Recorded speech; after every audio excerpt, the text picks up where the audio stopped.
What is up, people? More 365 back, Larry Mormon here. Another episode of Talking MOHR Wrestling, but this one is the cross promotion. Just like on Saturday, April 6th at Madison Square Garden, Ring of Honor and New Japan Pro Wrestling are coming together. This episode, Talking MOHR Wrestling and Circling the Drain podcasts are coming together. As we recorded this a week ago from when this drops, we recorded it 2 weeks before WrestleMania, just to give you an idea.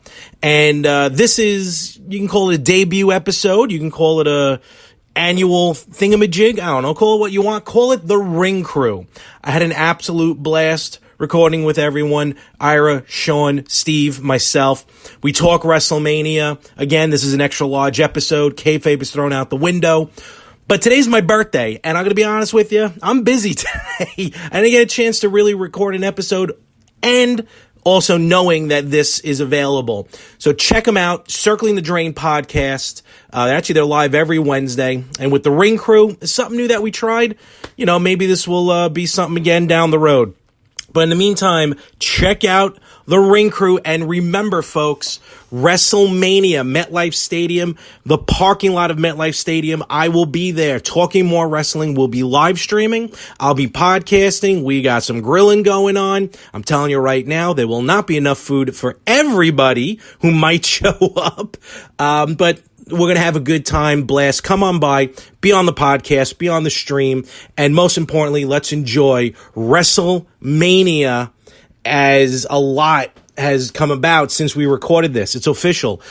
Ronda Rousey, Becky Lynch, and Charlotte Flair will main event WrestleMania. Also, Charlotte is now the women's champion on SmackDown. Just kind of give you some insight. We tried to take some guesses at some matches that were going to appear. See how the outcome is. We tell our guesses at the end of the show. But bottom line, enjoy it. Enjoy the Ring Crew. Are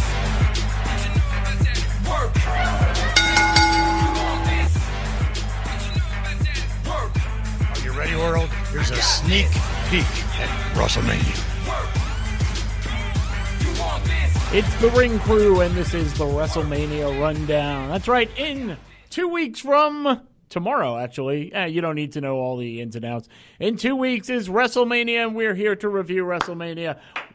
Woo, yeah, let's get a little excitement in here. Woo! We have from Circling, we're combining the streams today to make one strong show. We have from Circling the Drain, Mr. Sean Radford. Well, as long as we're combining the streams and not crossing the streams, that's quite all right. Because as we know, that would be bad. That would be very bad. Yes. The Rabbi, also from Circling the Drain. Yes. I'm going to way too many things that weekend. I think I'm going to 4 different events that WrestleMania weekend. So 2 weeks is going to be like a packed weekend for me. Very solidly stacked. And bring in from, I got to get it right now, from more, Talking MOHR Wrestling. Talking MOHR Wrestling. See, I should have done my homework. Okay, and it's one of the 4 podcasts that I do. There we go. Larry Mormon. Hey, what's going on? I'm very happy to be here, very happy to do this cross-promotion as we see in the wrestling world, but now it's in the podcast world. But very happy to be here, very happy to talk WrestleMania. And It's like a super show. And, Ooh. Yeah, see, it's a super show. And, right, you got 4 shows, right, you said you're going to? Yes. I got 6. I'm going to be, come Wednesday of that week, I'm going to be punch drunk. Oh, my God. He's going to be just throwing people around the room. And He's going to be like, how much wrestling can I take in 6 days? More. Though I was kind of, not, April crept up on me quite quickly. I will only be going to 1 live event that weekend, but which is the most bizarre thing to it is it starts at noon, which I've always found really weird because me and Ira to my left, we've gone to a whole bunch of different indie shows, like right around, sometimes around that time, but, anyway. But they all started about 7:30, bell times at 8 o'clock, and it's a night show. What's going to be really weird is by the time the show's over, it's about 4:30, 5 o'clock in the afternoon, and what else is there to do? I'm not going to the Garden. I'm gonna go home and watch the pay-per-view. That's what I'm gonna do. Okay, never mind. I already answered my own question. Wait, there's a pay-per-view? Yeah. Oh, yeah, that's right. Well, not that pay-per-view. There's Very another several. What's a pay-per-view? I only heard of network special. Well, because now, actually, there is this thing in the professional wrestling world. They still have pay-per-views, unlike the sports entertainment situation that just throws everything at you for $9.99 a month. So the G1 will, from what I've gathered right now, be on an actual pay-per-view channel where you can throw money at a cable service and watch it live. At the Garden. Ooh. But we're talking about Brooklyn, right? Yes, Brooklyn. WrestleMania, where there are... I got to tell you, we're looking at the matches right here, and I have mixed reviews already. I'm looking at, these are some of the matches I really want to see. Some of them I couldn't care less about, and then some that aren't even set up yet for championship matches. Yeah, and I just want to say I want to give credit is due. Brooklyn's got everything else. We're talking MetLife Stadium in wonderful, sunny, beautiful East Rutherford, New Jersey. No, I want to say because East Rutherford, New Jersey never gets its props during WrestleMania, both at 29 and now at 35. New York is always overshadowing it. But, no, this is going to be good. A lot of matches on the card, at least especially the ones that are officially announced. We're going to have a good time talking. I can already tell that we may have a little bit of conflicting views maybe, but that's what makes the show good. Let's start at the bottom and work our way up. There's a few matches that I want to get out of the way. The Cruiserweight Championship has champion Buddy Murphy against the Ultimate Athlete, Tony Nese. Any thoughts at all? They're playing up the Long Island angle a little bit because I read once, I didn't see the match where Nese beat Cedric Alexander to get the title shot, but I read in the blurb, it's like, Tony Nese will be fighting in the shadow of his home area of Long Island, New York. And I'm like, that's farther away than I'm traveling for WrestleMania because he wrestled out of Deer Park. So, but this is a perfect match for Buddy Murphy, in my opinion. I think these two can steal the show. I don't know how good Nese as a face is going to be in doing a heel versus heel match at WrestleMania. Not really cool, although it is going to be a kickoff match and it'll probably be on at like 5 o'clock. But I think this has potential. Well, I mean, I don't know who's the champion? Buddy Murphy. Buddy Murphy. Okay, again, you're going to have to give me a little bit of backstory, like who's he a part of, like where is he from? Is he a brand spanker new, or like has he been in a while? Like this is their 205 experiment, which sort of failed on SmackDown and Raw, right. So they gave it its own home on the network. It's part of 205 Live. I understand that and everything like that. But all right, so I don't know who this dude is from a hole in the wall. However, I do know who Tony Nese is. Expert commentary. There we go. Well, I'm going to put out the negatives that I don't know, but I will go about the positives. So positively, I'm saying that I do know who Tony Nese is. I understand why they're booking at him in the shadow of his homeland and everything like that, was because even though he came from Deer Park, he represented New York as a wrestler. Even when he went over to Japan and he was wrestling for New Japan, and there was another Japanese promotion he wrestled for as well, but he always based himself as just basic New York muscle, and that was always his thing, which kind of, loosely grips to his original character, which I kind of find impressive that the WWE is actually doing that. They're admiring their independent, stature. No, they're definitely giving credit to him. They want that little bit of that New York flair. I'm shocked Zack Ryder isn't in a championship match at this point since they're in Mania. My biggest problem with Buddy Murphy is the fact that he's engaged to Alexa Bliss. So that's my biggest issue with him. That's your biggest issue? That is my biggest issue. That's a lot of people's biggest issue with him, by the way. The cruiserweight matches are really matches that go under the radar in WWE because they have some of the best matches on the card. As much as most likely this is going to be on the pre-show, which nowadays with the network, it all folds into each other anyway. It's all one big show. Exactly. But as much as like Nese representing Long Island in the shadow of New York, Buddy Murphy won the title in his home country of Australia. And, well... Go ahead. Yeah, well, one thing that I've noticed that I'm going to give props to Buddy Murphy. He was in a failed tag team in Blake and Murphy. I mean, Blake has been such a disaster. Now he's in another tag team in NXT team called the Forgotten Sons. And Buddy Murphy, for almost a year now since the last Cruiserweight tournament last year, has been doing a damn good job as a heel on that brand. So this is an iron spot for both of these guys. Okay, so since you brought it up, I want to go directly to the host of WrestleMania, since you brought her up. Oh, yeah. Who is the host? Alexa Bliss. The love What? of my life. What? Now, I love Alexa Bliss, and I think she works hard.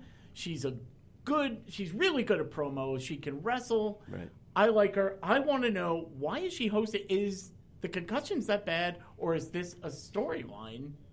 Are they leading to something? It's a mix of everything. I think the concussions are that bad that the most sane thing for her to do is to not wrestle and keep her as an on-camera character for as long as she possibly can. She's until very she good on the can. mic, yeah. But this is also sort of a reward for her, and being like a very, very strong. She can be a face now because a lot of people in the WWE world love her, and she can still be a heel because she's a bitch.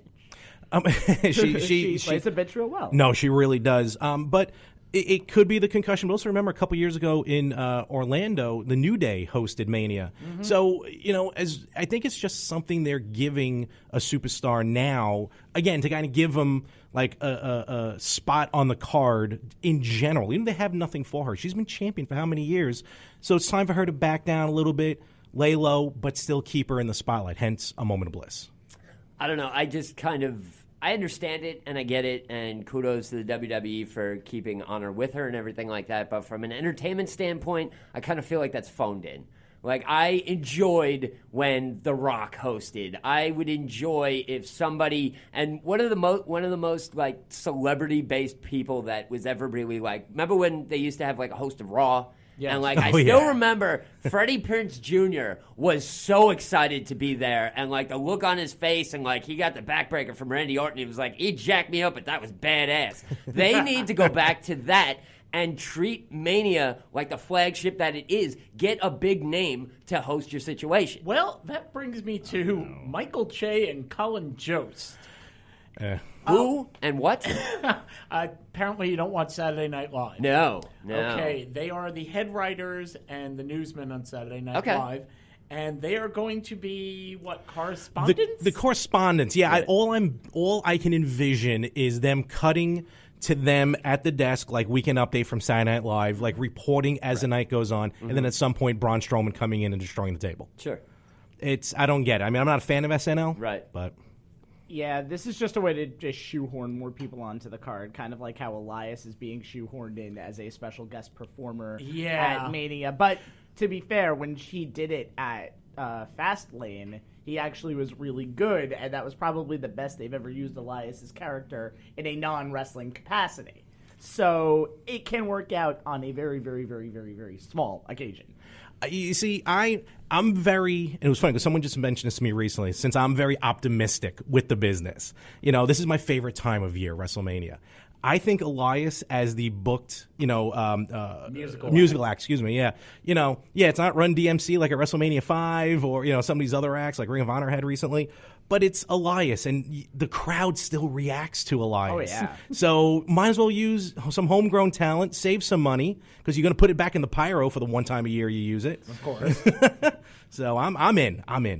Over under on how many guitars being smashed over people? Well, Three. since no Three. no Jeff Jarrett this year, I'm going to go one. I'm going to go just the one. Well, what's not to say that Double J may not show up in some capacity? He did it at the Rumble, This is true. and And they had a storyline for him that went like a bunch of weeks on Raw, so I would love to see Double J. Maybe. Now back to the card, which again is not complete. right. Right now, Asuka, the SmackDown Women's Champion, really does not have a match. It looks like it's probably going to be Fire and Desire, some mix of Mandy and Sonya, but there's no match. Yeah, they haven't announced officially anything yet. I think they're so focused on Becky, Ronda, and Charlotte with the Raw Women's title. Right. I think that the SmackDown Women's title is unfortunately getting pushed to the wayside. But I can see her going up against Fire and Desire. Okay, now I'm completely in the dark again as it comes to WrestleMania, so I really have no idea how the card is. So it could have been a match that's already announced. But what if the women's match for the title turns into a ladder match? instead of having the Money in the Bank, have the women do it. You know, throw it up a shorter ladder if you want to, you know, whatever. Put it on the same size, whatever on that front. Does that mean Miss Money in the Bank Carmella has to defend? Well, no, I would say, you know, well, I forgot about the women's Money, Money in the Bank Championship. However, no, screw that. Keep it in. It's fine. This is my impression of my own little world. What I think would be really cool is take all the ladies that are not doing anything, throw them in a giant ladder match. Remember how exciting it was when Daniel Bryan won the title? You know, that was ridiculous, and that was a curtain jerker match. Like, that would have been off the charts if all the ladies showed what they could do. I would say that would be more entertaining, vastly more entertaining than just a regular, battle royal. Sure. I mean, once you add chairs, ladders, tables, anything, the value goes up. This is where you see the writing in WWE and how poor it is, because once Asuka beat both Becky and Charlotte, and it was essentially a storyline for Rousey to continue with Charlotte and Becky. Once Asuka won the belt and then defended it against Becky at the Rumble, it's like, okay, we have nothing else for Asuka because we had her beat the two best women in the division, and nobody else is right now on her level. Well, let me just say one thing really quick, is that match at the Rumble was probably the greatest women's match I've ever seen in my entire life. They beat the hell out of each other. That swinging neck breaker off the lip of the ring onto the floor, that hurt me. Even the replay, I was like, oh, like it hurt just as much. Like you heard, like yeah, they hit. You know, like I said, I think unfortunately the SmackDown women's title is falling to the wayside because of the Raw women's title. But I'm also afraid, because a lot of people are always concerned with Mania, for it to be a payday just to throw anyone in, which is why you have a Battle Royal, which is why you have all the ladder matches that they have, since they don't do Money in the Bank anymore at Mania. As much as I'd like to see a women's ladder match, yes, that's actually a good idea. I'm still, the way the card's running, I would like to see, just Asuka against someone else one-on-one. Yep. A little bit of a traditionalist, I guess, from my part in that particular match, because Asuka works better, in my opinion, one-on-one in matches. They are having a fatal four-way, I believe, on SmackDown to determine her contender. It's Mandy Rose versus Sonya Deville versus Naomi versus Carmella. I wouldn't be surprised if nobody won that match and it became a fatal five-way. Or what happens is somebody screws Carmella over, they wind up beating Asuka for the championship, and then Carmella cashes it. Yeah, I have you know what? I agree with you that I think it's going to be maybe a fatal five-way. Yeah, and wow. Which they've done before. So, again, it's just getting them on the card, but a match like that may end up on the pre-show. So. That devalues the match, in my opinion. But it's still going to be good. It's still going to be a good match because those women can go, because that's why they're in the WWE. Mm-hmm. I agree. Let's see. Let's go to the Raw Tag Team titles. The Revival, who fought, bitched, and moaned all their way to the championship, and nothing. There's been nothing since then. Mm-hmm. Anybody got a suggestion for who they should take on? They'll probably end up taking on something in the form of Aleister Black and Ricochet, because that's the one team that didn't pin them at Fastlane. I know they're going for the NXT tag titles, so maybe you do a cool storyline, how they're going to win maybe both titles. But again, I like that. Rushed, forced, everything is just really not booked well. I'm going to disagree. Again, politely disagree. I didn't even think of that.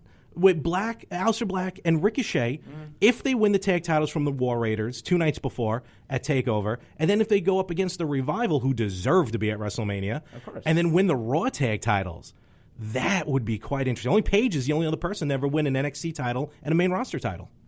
The only thing, I don't think they would do that, because I don't think the WWE is comfortable with cross-promoting this, even though it's all the same branch, having NXT, like up-and-comers, basically, like young scrappers with their little titles and coming and taking our championships. Like, I don't think Vince has enough invested into that company. Even though it's printing money, I still don't think he digs it. But the other problem I have, too, with that is I feel that they treat the tag team championships in hills and valleys. It's either really, really hot and all these tag teams are doing their thing, and then you come to Mania and it's like, all right, where's the tag match? Always. Oh, well, we kind of focused on something else, so I don't know. I think that'll wind up being a pre-show match as well. So, stakes and weights, anybody?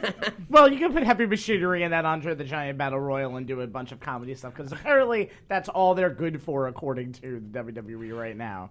I love Heavy Machinery. Otis Dozovic is amazing. I find him so funny. You could do so much with that tag team, and No, they I would be know. the most over tag team on that roster in a second, and they're using them for comedy bits. Well, I mean, look, you got to have some ha-ha in there. You know, same reason why Lacey Evans, get her in the ring. Oh I mean, my God, I please enjoy her already. coming out. I get the idea. And besides, to comment with Sean, I don't think Vince knows what NXT even exists. I think he just gave this thing to Triple H. There's something going on in Florida. You deal with it. And Triple H made it huge. Yeah. Well, the fact that they had that little big bring up of Gargano, Ciampa, Black, and Ricochet, and before everything happened, shows that they're kind of turning a corner at most of the people know who these people are. We want to incorporate them into WWE storylines, even though we have a ton of people on the roster that need They these do matches. get a good pop when they come out from Absolutely. the Raw or From- SmackDown crowd. From the actual wrestling fans in the crowd. They, depending on where you are, they debuted in Louisiana. I forgot, not New Orleans, but a smaller city. And that was that dead crowd at Raw. Right. And they didn't know Yes. who they was. NXT is such a completely different crowd that it's tough sometimes to bring guys up and women from NXT because depending on the city, I call it the Roman Reigns situation. Roman Reigns got booed out of the building in some cities and got cheered in others. Yep. So you never know exactly what's going to happen. Okay, switching now to the SmackDown tag team titles. Okay. Again, the Usos, one of my favorites. Right. Well, heel, face, I don't care. I love watching them, listening to them. Right now, they really don't have an opponent. The rumored match is a four-way with the reconnected Hardy Boys. Oh, boy, they're back? Nice. Yes. Okay. Shinsuke Nakamura and Rusev. Oh, okay. And that just seems like they're trying to do what they did with The Bar, who would be the fourth team in there. I got to be honest. The Bar is one of the greatest tag teams ever Love them. accidentally created. Exactly, are accidentally created. They are so good, it's ridiculous. I would put them right up there with, branching out on the other side of the country is, I would put them together with the Motor City Machine Guns and Beer Money. 3 tag teams that were completely accidentally put together and just worked fantastically. I would just like to say one thing. I Yeah. do agree with Sure. you. Cesaro needs to have a run one day as champion. He I does. love him. The only I think problem he's amazing. The only problem with that is I don't think he's as good as he used to be, and he gets injured quite quickly. Because if you watch the Bar's matches,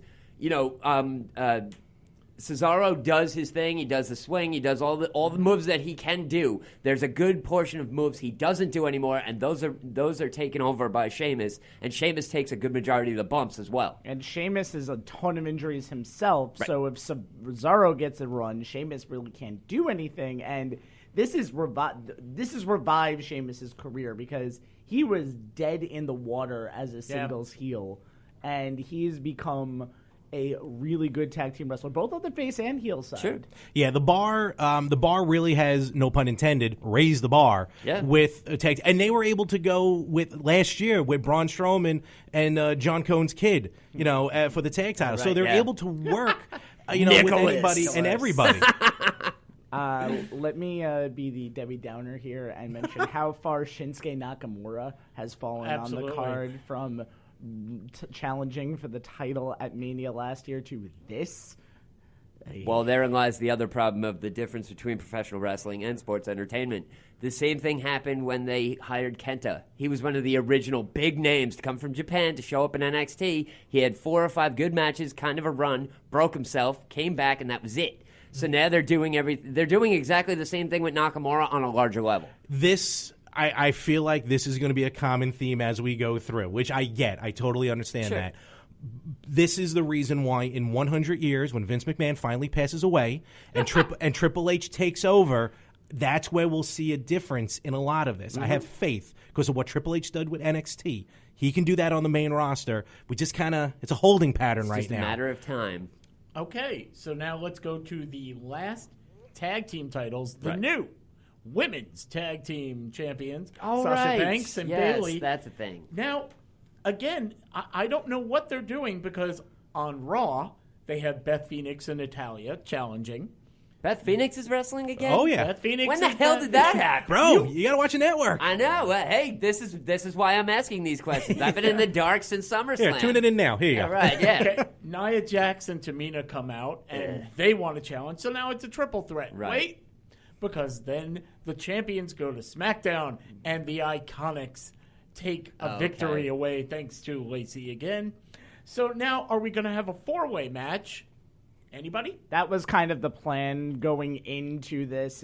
People thought, though, that Beth Phoenix and Natalya were going to be replaced by an NXT women's tag team. That's what I heard at first, That yeah. seems very likely what the goal is going to be of all this. And I'm actually excited on this one because there's a lot of good heat in this match. Sasha and Bayley are really good face tag team champions, and everybody just wants to see Nia Jax lose. See, if you're going to do a 4-way, I thought since these tag team titles can be defended on any show. Oh, okay. I'm sorry. That was going to be my question. It's one set of titles that go back and forth. Correct. And that's a great idea. Yeah. So why not get a team from Raw, Beth Phoenix and Natalya, a team from SmackDown, the Iconics? I'm sick of seeing Nia and Tamina right now, so get somebody from NXT. Yeah.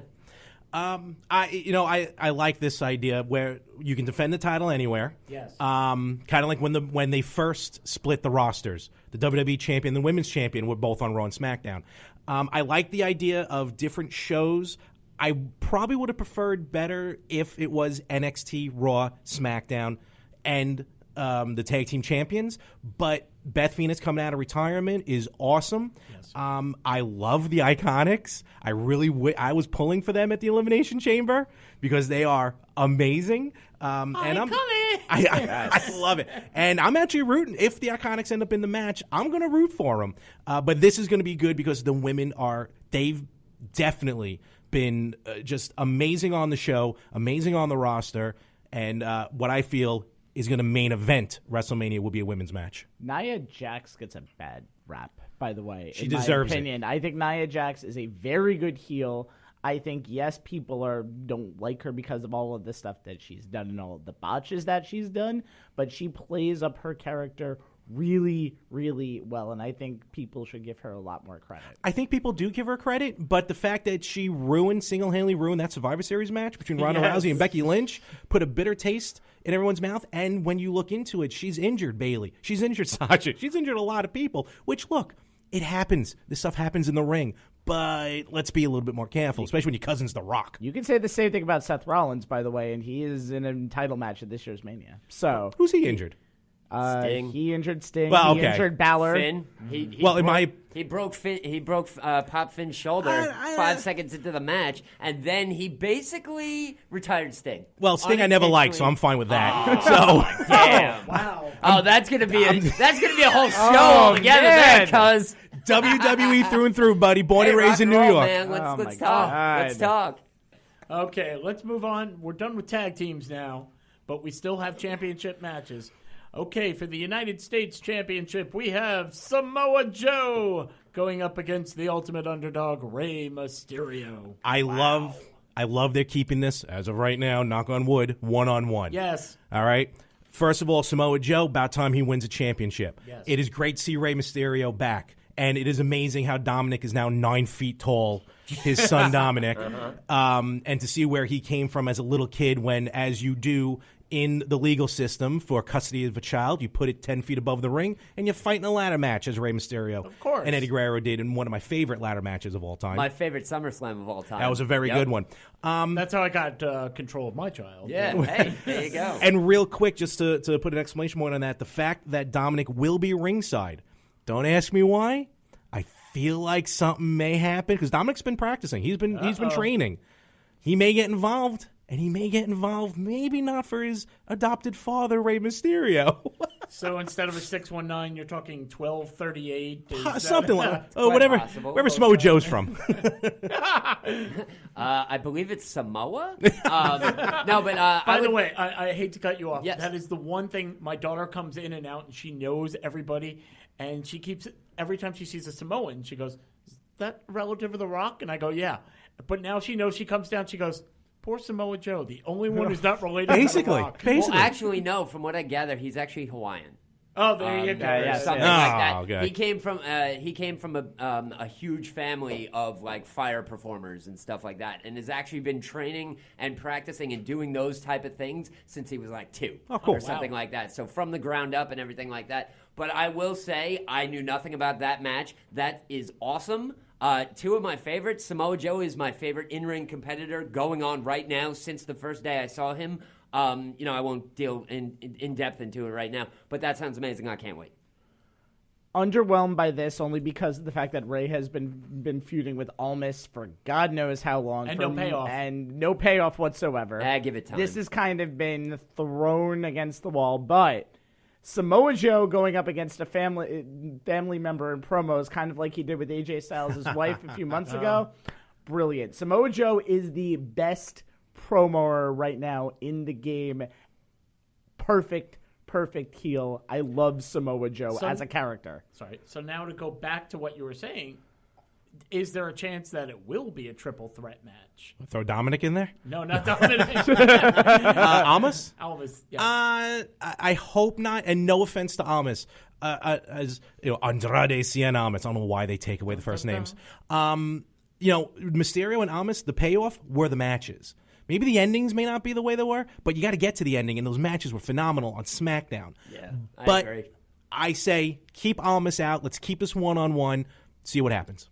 The one thing I do have to say is we're talking about the WWE, and the WWE is famous for shenanigans. And at the end of that match, I will bet a nice shiny quarter that Almas gets involved. And whether the ref sees it and it goes over, or if it gets turned into a DQ, they have had DQs at WrestleMania before, and that could push to a 3-way storyline building further towards whatever pay-per-view is coming up afterwards. So We'll see what happens. I think this stays one-on-one, and I think it's just the beginning of an angle between the two. I think this is one thing that Rey Mysterio is really good at is little man versus big man matches, and those are the only kind of matches he can have. Well, I mean, he's had matches where he's gone against someone who is like kind of his size or around his size, but when he wrestles against a big man, he wrestles a ton differently, and it's really fun. Yeah.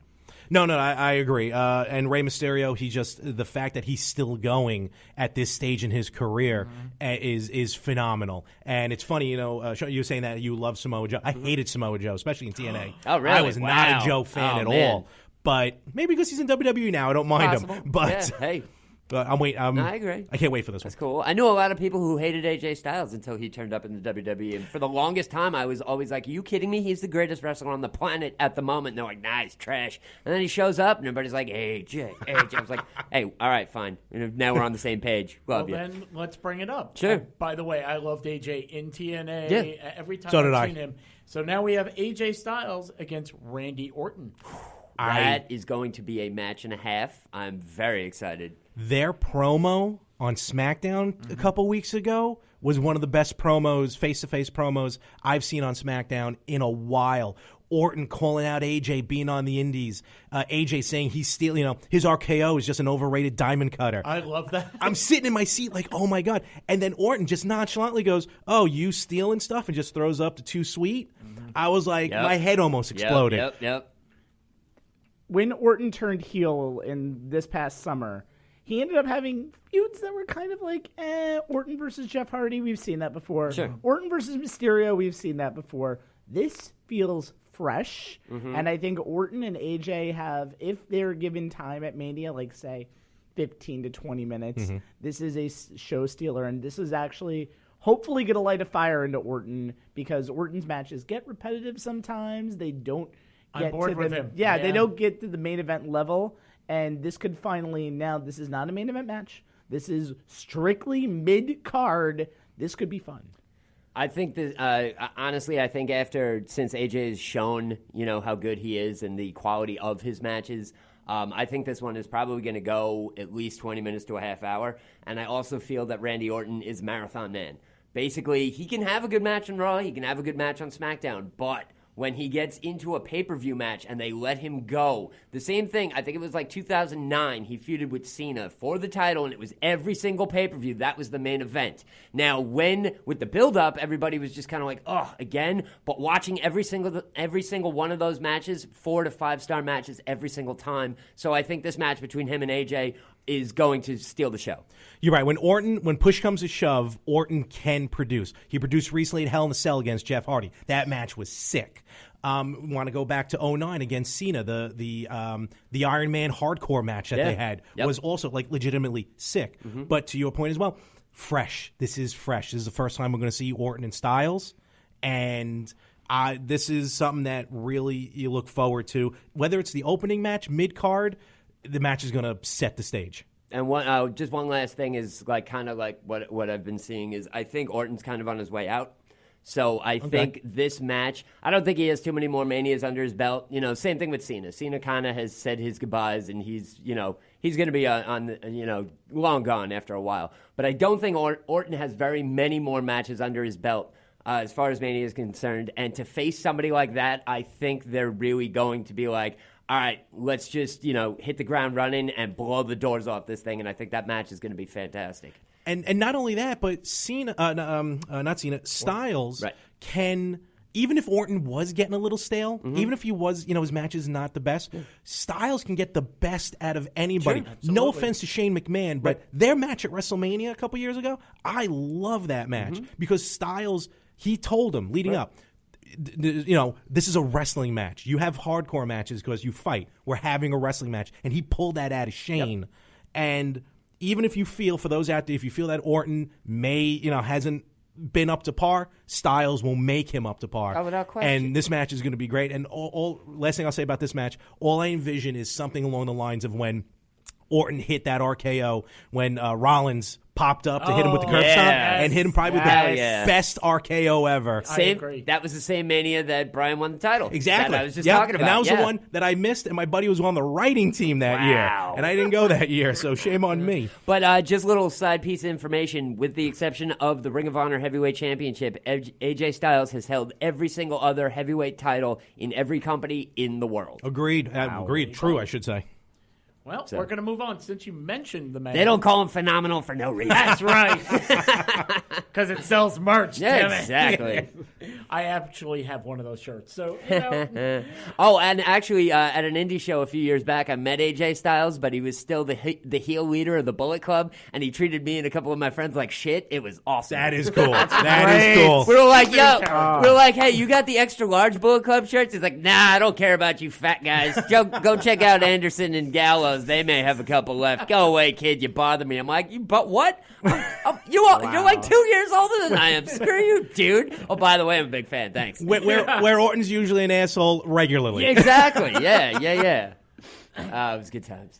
Speaking of, though, you brought up Shane McMahon.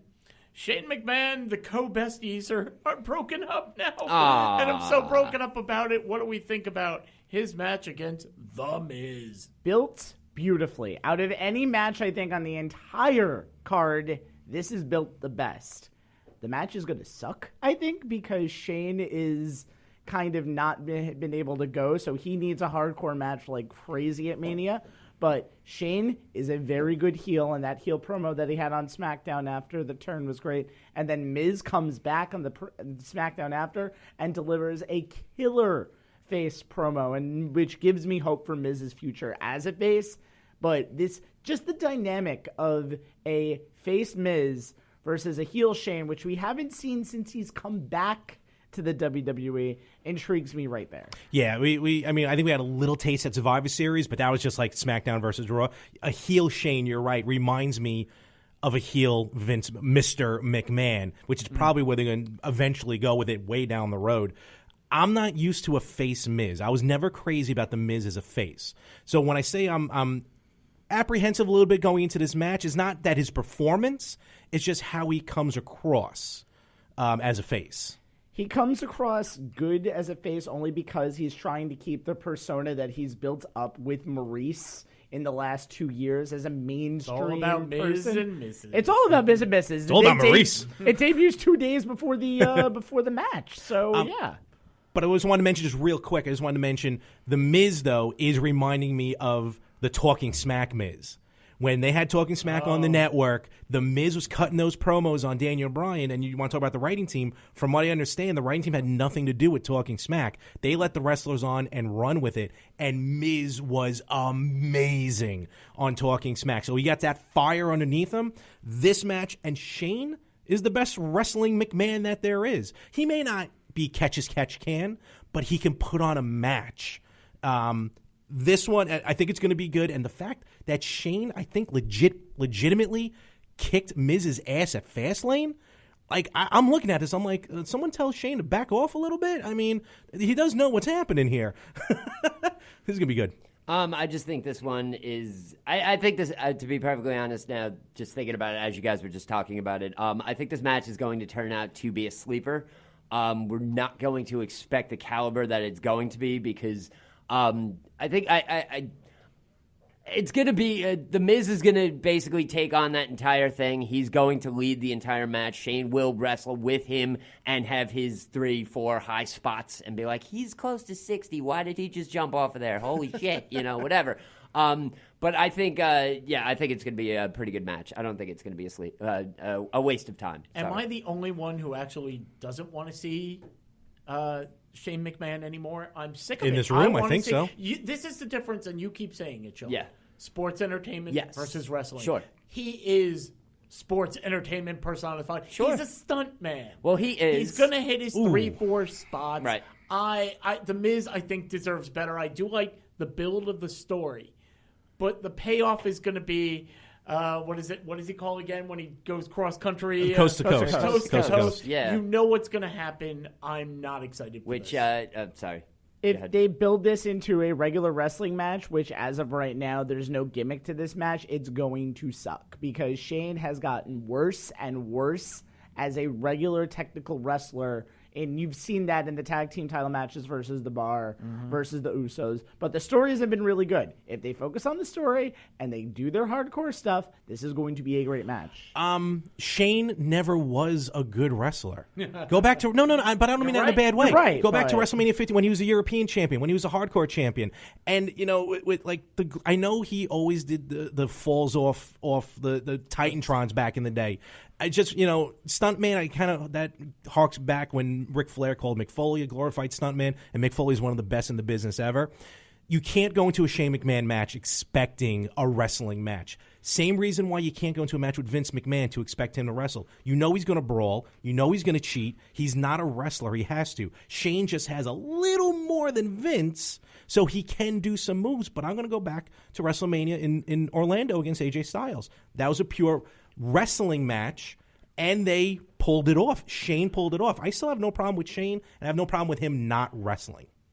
I think, though, that the ceiling is high, but the floor is even lower for this match. I don't want... If this match is placed in the wrong spot, like in the middle of the WrestleMania card, after everybody's watching 4 to 4.5 hours of wrestling, and they don't get out of their seats, this match becomes a train wreck.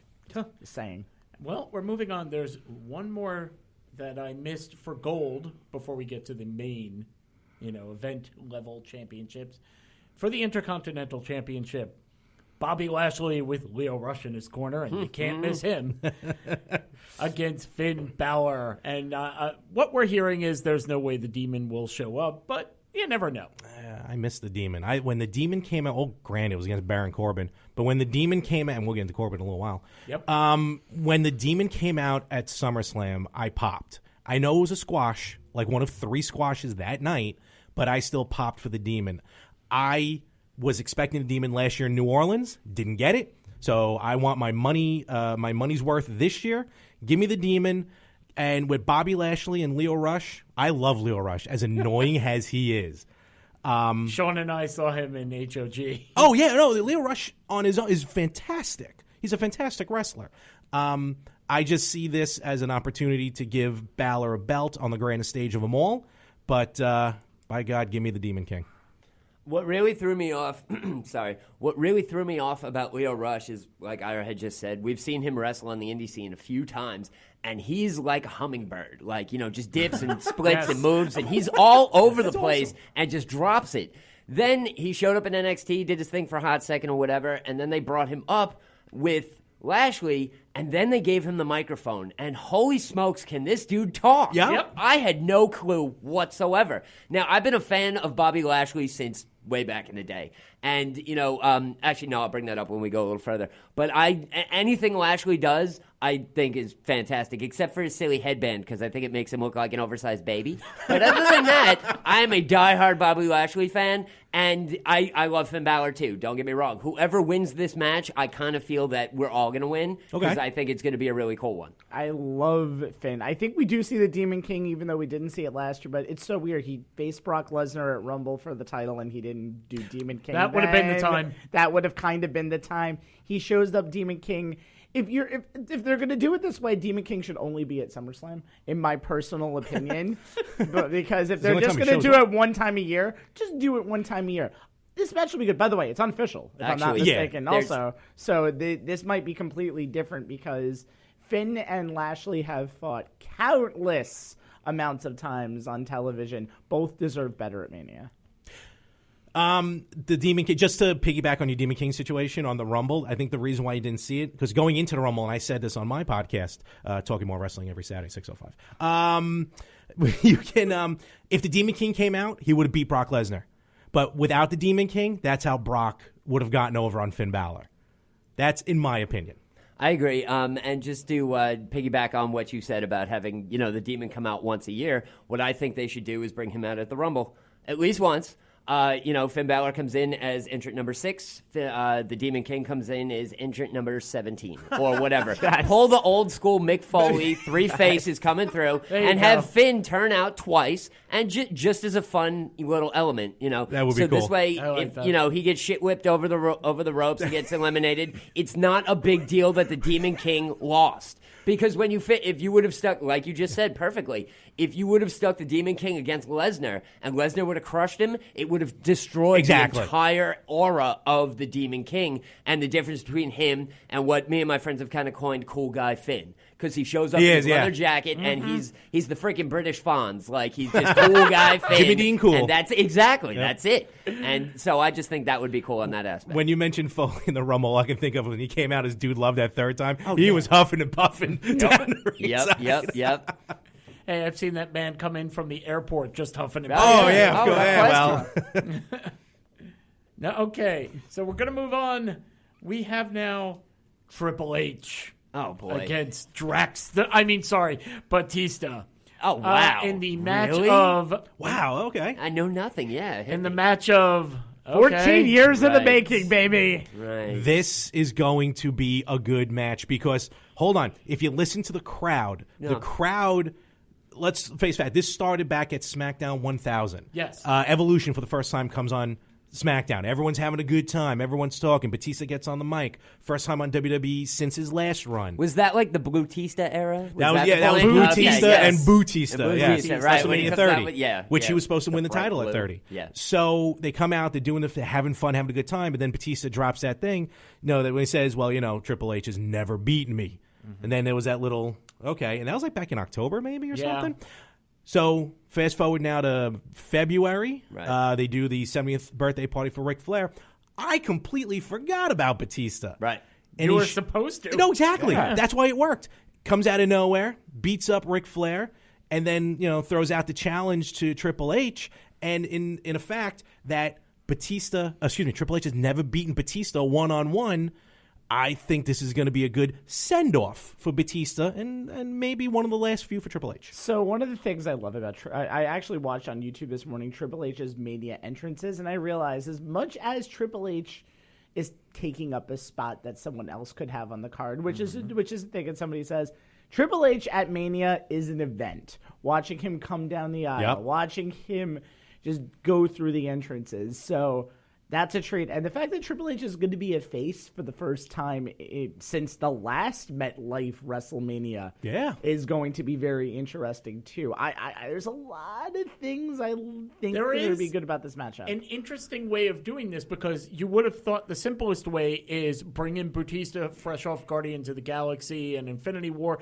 Oh, well, he's got to be the good guy, and Triple H, of course, can play the heel. But the fact that they did swap it, because coming off of Batista, I think this was the right way of doing it. Well, just to agree with kind of what you were just saying as far as Triple H goes with. It's kind of just been built up with his entrances and stuff like that, that is part of Mania. Like, we're always expecting, okay, who's going to face off for the titles? Who's doing this? What else is happening? Who's Triple H facing? Because and even the past couple of years when, again, how he faced your boy Sting. And, it actually seemed like a match that should have been at night, because of the pyro and all that stuff and everything like that. And I was all about it until the NWO came out to help Sting. And I was like, that makes no sense. What is going on here? I agree. But it was still cool to see everybody all grandpa style and such and everything like that. But every single year, I just think it would, just worked out. But the only other match, and I just kind of crossed wires, was I thought it was Mania, but it was the TLC, was the sledgehammer on a pole match between him and Nash. That was Nash's last match. Yep. For some reason, I thought that was a Mania match, but it wasn't. So I'm going to go away from that. But yeah, every year I look forward to hearing who Triple H is going to wrestle and who the hell, weirdo character is he coming out as. Is he going to be a Viking? Is he going to be the Terminator? What is he doing? Can he come out as a giant Smurf? That would be, First of all, I love that Screw match. you, by the Bautista. way. I'm Papa Smurf. By the way, love that WrestleMania 31 match. That was as overbooked as any match as I've ever seen in my entire life, and it was awesome. I think Triple H, the who's Triple H facing is now the new who is the Undertaker facing, and you have to have a legend at Mania. You have to have a legend. You have to make Mania stand out from the other pay-per-views. That's exactly, you took the words right out of my mouth. The fact that Triple H and Batista, they first fought at WrestleMania 21. 22, excuse me. 21. So, was it 21? It was 21. Yeah, that's right, 21. So, but you said it right. You have to, it's for the legends to come back, and you get these matches that really you wouldn't really see anywhere else or expect anywhere else. And again, I will echo your words. Maybe this is becoming the new who was facing The Undertaker. Well, now who's going to face Triple H? Okay. I'm good with that. I could deal with that. Now, let's see. Who wants to talk about Drew McIntyre against now you cannot boo him anymore, Roman Reigns? Oh, man, really? Why are they doing this to Drew? That's BS. You don't like Drew? I love Drew. Oh. I think Drew should be facing. Drew is one of my top picks right now to beat the crap out of Lesnar and take the frickin' title. I was not agreed. I was not. That was sorry. his path. I was not. Weird. Yeah. Well, this is Drew back in the WWE again. I wasn't a fan of Drew. I was not a fan of Drew McIntyre, I should say. I didn't really know him from a hole in the wall on other things. And then I went to a Dragon Gate show, I believe, where Drew Galloway was headlining the show, and we all went and we watched Drew kick the hell out of somebody. I don't even remember who he faced, but he just beat the crap out of this dude. And watching and then following Drew throughout his entire independent tour of being this big beast in England, and then coming over and signing with Impact Wrestling and doing all his things and all this other stuff, and seeing him just show up on the scene 4 or 5 times. It was just phenomenal. And then when he went back, I was all for it. And now all of a sudden it seems like they're kicking him to the wayside again, which is just sad. Let's give it up for Roman Reigns, though. As much as his character hasn't changed since he came back, though, he works. He works his ass off in the ring in any match that he does. He's going to have the support of the crowd. He is going to finally be the face in a match for the first time in a long time, and he will. I didn't see a lot of him at Fastlane to make me think that he is 100% completely back, and he still hasn't had a singles match since then. But with the way McIntyre has been going, and this has been a great year from him since they brought him out as Ziggler's heavy in right after WrestleMania 34 to right now, I think this could steal the show. And the coolest part is Roman Reigns is going to be The Rock's cousin in the biggest action movie this summer. That spin-off of the Fast and Furious, so I'm kind of looking forward to that. But anyway. This is true. I don't think, the reason why he always got booed, I don't think it was necessarily his in-ring. It was just because he was getting pushed and no one wanted him pushed like that. But the storyline they got of Drew McIntyre basically systematically breaking apart the Shield that was already going to break apart anyway is a good lead-up to Mania. I think they're probably letting Roman still a little more recovery from, whether it's leukemia or anything else. But I think putting him in the 6-man tag was fine to get his feet wet back in the ring, and then let him come back at Mania in a one-on-one against another big guy. So at least it's almost like an 80s match. Yeah. Got these 2 big dudes fighting. I love Roman Reigns. I've never disliked him. I was never on the train. He's my second favorite Shield member. My basis goes Ambrose, Roman, Seth. But I think Roman is a fantastic Intercontinental Champion. He could be one of the biggest deal mid-carders and keep him there. There's no reason to put him in the heavyweight title contention. It didn't work. It's not going to work. And he's not the modern-day Cena. It's just not happening. I think as an IC champion, he could whoop ass and take names and take on all comers, and it would be Agreed. awesome. Well, this is the lowest spot he's been in on the card in years, obviously, not due to booking, more due to the fact that he just came back and you really can't have him take that spot. But that I want to see Roman in a extended run, because if Seth wins the belt, Roman, unless he turns, is not going to go for that belt for a little while. He's going to have these mid-card matches, and this could at least revive him a little bit in the ring, and we'll see if the fans ever turn on him again. And it may happen, may not. No, in due time they'll probably turn on him. But yeah, you're right. You get your main event runs. All right, you fall back down to the main card. Sometimes you fall back down to the beginning of the card. That's how you fluctuate your career, which is kind of what we talk about with Bliss. I think Alexa Bliss, besides a concussion issue, let's just let her float around for a little while. She's had the title for a long time, and then bring her back later on. So the same thing happens with Roman. Well, now this is where the Immortals wrestle, right? It's WrestleMania. Oh, yeah. Now we're just going to take a little break to talk about the Hall of Fame. Ooh, all right. Okay. Which, again, Sean and I have talked about. If they ever build one, we will so go. There have been rumors circulating forever that they were looking to open a legitimate Wrestling Hall of Fame in Orlando, Florida. Yes. And it just has never happened. And I want it. I think because during Access, they have like a little Hall of Fame there that you can walk through, which is cool. Don't get me wrong; it's nice to see. I want something the same way as the Rock and Roll Hall of Fame in Cleveland. Even though you should be able to take pictures everywhere, because I know this man. We went and nothing. No, they don't let you take pictures at all. No, it's like the cannot. Alamo. Nope. Seriously, But stab you. this year's class. Yes. Does anybody have a problem with 10-time tag team champions in WCW Harlem Heat? No problem Not at whatsoever. all. Nice. Welcome to the multiple Hall of Famer ring club, Booker T. Actually, they just won a new tag team championship recently. I think they're the Reality of Wrestling tag team champions. Granted, Wow. Booker T owns that company, Exactly. but Whatever. they did wrestle. Jeff Jarrett owned TNA, Oh, and he started off that's as a whole heavyweight nother show. champion. Woohoo! Does anybody have an issue with 64-week IC champion, the Honky Tonk Man? No. Overdue. Yeah. Overdue. Well overdue. I agree with that as well. Does anybody have an issue with Tori Wilson? No. Well. That's my issue, which is 10-time tag team champion, 64-week Right. IC champion. You should, and we know that the titles are just given. Right. But, and don't get me wrong, Tori was one of the best of that era. Exactly. That's why. But that doesn't make her Hall of Fame worthy. Well, it also depends, because she did, do her thing, and she was a very well-known name during the Attitude Era and everything like that. Once you we're starting to run out of people to induct. Every single year, 6 to 7 people get inducted, including a celebrity. Now, after a while, we just start running out of names. Well, let me ask you a question. Yeah. Tori or Sable? Who did more for the company during their time? Tori.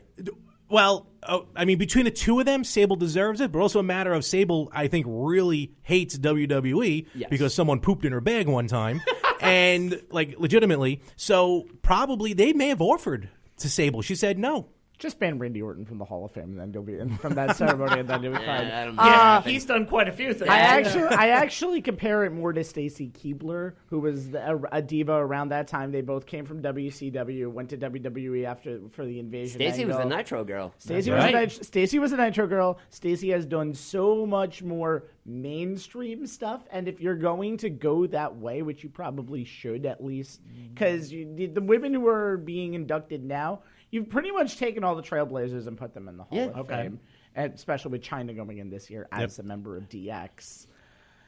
If you're going to go that way, I would go Stacy over Tori. Tori had some good moments, but say Stacy over Tori, but I would vote for that, I too. believe Tori deserves it because of everything that she did do and everything like that. But it was a lot more on the backstage promo type, sexual area and stuff like that. However, Stacey, I don't know for how long, but she was the manager of the Dudleys and really took like shots and went through tables and crap like that. Like, she paid her dues. She deserves it. Agreed, but I think Tori, for the time, she was the number one woman in WWE for a while. Right. She's 3-time Playboy cover girl, which back then was a big deal. Absolutely. So and granted, yes, her matches are bowl and shoe ugly, if I can steal a pun from JR, but I think for what she did at the time, and I remember during that time, I was all about Tori Wilson. Well, so, yeah, but I'm saying, for back then, I have no problem with her being in the Hall of Fame. Right. My bigger problem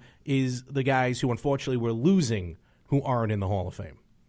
So, like who? King Kong Bundy. Okay. Oh. Right. You know like there's Miss Elizabeth. Well, yeah, no, but I know there's issues. Trust me. I'm sure there are a lot of issues with that and everything. That I totally disagree with, especially since the sheer fact that both Hogan and Savage are now in the Hall of Fame. She should have been inducted at least a year after Savage. Agreed. It should have been right there. Actually, she should have been inducted the same year as Randy Savage. But again, we don't know. It's another reason why Owen Hart is not in the Hall of Fame, because his wife won't agree to it. Exactly. So that's the other part. You're getting to the other issue, which is politics while we behind could it. sit here, and go, Agreed.